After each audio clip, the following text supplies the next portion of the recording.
All right, so Bill from down here in St. Joe has a question specifically to Jerry.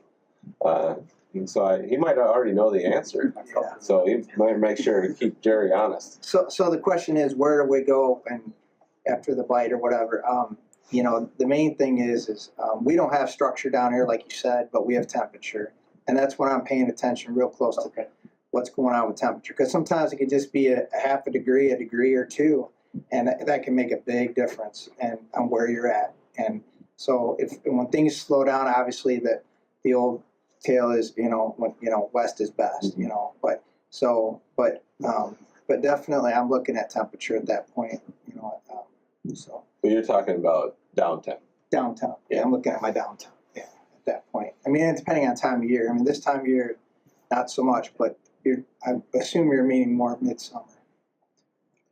I think that holds true for South Haven, Grand Haven, Holland, Saugatuck, all these ports. I mean, unless you're going to fish lake trout or something, typically sliding off shore will increase the number of bites that you get. I mean, I think you see that in a lot of the charter boats. If the kings are around, obviously they're fishing the kings. But this year, I think, was because we had so much bait, everything was different. The question earlier about what to do after the morning bite, this year I felt like there was so much competition for that bait, and those guys were just feeding on bait. There was actually bait. They were eating real alewife, not, I think it was harder to get bites after the sun came up this year than it has been historically because of all the bait. That's the only thing that makes sense to me. Why was it tougher this year, after the morning bite slowed down?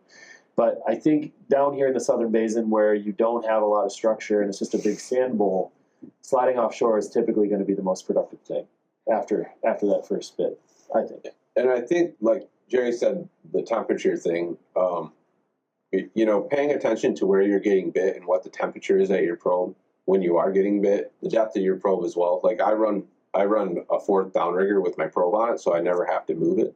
And that way I know that at 65 feet, a mile behind us is 1 degree warmer than it is here. And if I'm catching fish on the warm or the cold side, you got to find those subtle little changes. It's now in Ludington or up at really anywhere north of, I guess, Muskegon, you start to have that shelf that runs. It's the same thing though.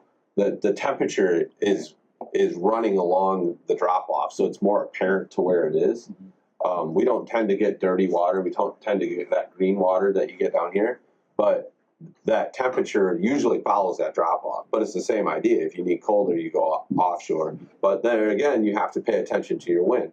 So if you have a west wind down here during the summer, it's going to pack warm water against the shore and push the cold water out. And if you have an east wind, it's going to do exactly the opposite. It's going to blow the warm water off, the cold water rises, so that generally the temperature will be in shallower. So paying attention to that temperature and the wind, and always paying attention to the wind like the week before you fish. If Matt can't fish till Friday, but he pays attention to the wind every day, he's going to have a pretty good idea where those fish move from the weekend before. I every morning, I'm drinking coffee, computer's on, I'm paying attention Monday through Thursday. And then the tournament days, that's where I start my day at 4 o'clock in the morning, whatever it is.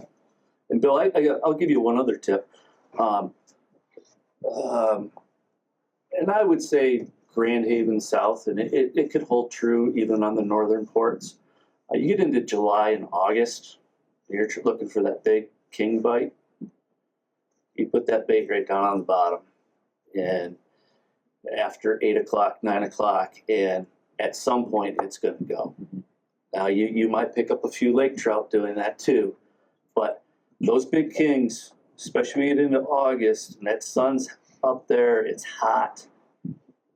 Look at them when you catch them. Their bellies will be red, kind of raw, because that's where they go. And a lot of I don't have the Panoptics. I'm running an old Ray Marine C series, and we just don't have, a lot of us in the smaller boats don't have those electronics, and it's hard to pick up those fish that are on bottom. They blend in with the bottom so much. And I think if you drop a bait down there, go digging, you're gonna catch a big fish later in the day. And that's another point. And you know, Jeremy and I kind of met really because we both like to fish really deep or fish, and you slide out to that deeper water, which for me is not very far. It's probably takes you a while to get to 400 feet down here. But you know, back home, you make a sweeping left turn and you're in 250 feet. When you started in 90, but you know, if you see marks down there, go after them. You know, I mean, I've caught kings 200, 250 foot down pretty consistently. You know, we always just assumed they were all lake trout down there, but there's a lot of kings down there. They like that cold water. I don't think that they really. I think they're light sensitive fish. I don't think they like when that sun's real high and they'll be right down there on the bottom of the darkest water, coldest water they can find. They're probably just looking for something easy to go by their face and they can eat it. So the one thing about fishing offshore, typically I find the deeper I get that when you're out 200 right near that water, if you see that fish on the screen, you're probably going to catch it. Yeah, that's a good.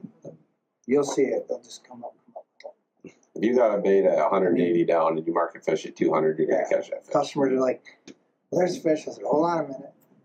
But we got to wait till it gets to it. But here's a disclaimer, because I don't want you guys sending me a message. If you want to fish that deep, you don't get greedy. You have to minimize what your presentation is.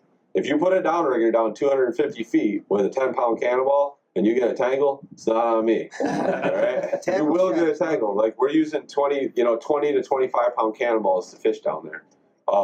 And once you get past 200 feet, it's exponentially more critical that you're trolling straight, either with the current or into the current. If you're going against the current, you can hit a fish down 250 feet and have it come outside of all your boards and only have a 50-foot lead on it or a 30-foot lead.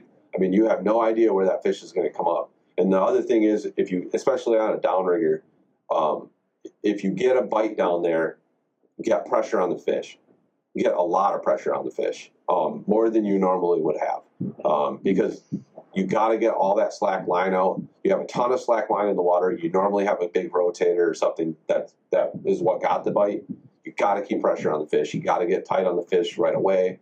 A lot of times I won't slow down right away. I'll try to get the fish somewhat under control, and hopefully the extra speed of the boat is pulling that fish into a position. But if you get a bite down there, you better be looking at your low divers, you better be looking at your high divers, you better be looking at your coppers, because that fish is probably going to be underneath some of them. And if you think it's underneath it, pull it in. Adam, are you tightening up your releases when you're going down that deep? I don't, but I use blacks. Yeah. So I run them pretty tight all the time.